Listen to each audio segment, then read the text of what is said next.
هي التربية الإيجابية فكرتها مش غلط، فكرتها مظبوطة، لكن فهم الناس وتطبيقهم هو اللي غريب.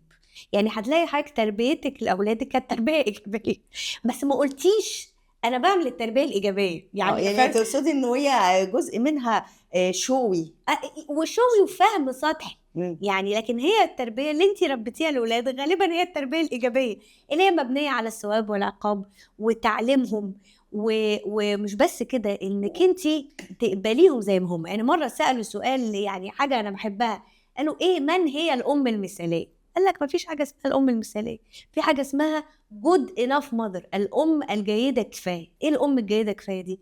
اللي فاهمة متطلبات ابنها أو بنتها وبتديها له هذه المتطلبات، سواء كانت متطلبات بيولوجية، الأكل والشرب واللبس والنوم والأمان والحاجات دي كلها، ونفسية إن أنا قبلاه كما هو.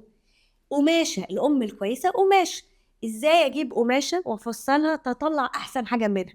ما ينفعش تبقى قماشة ستاير وأصر إن أعمل منها فستان.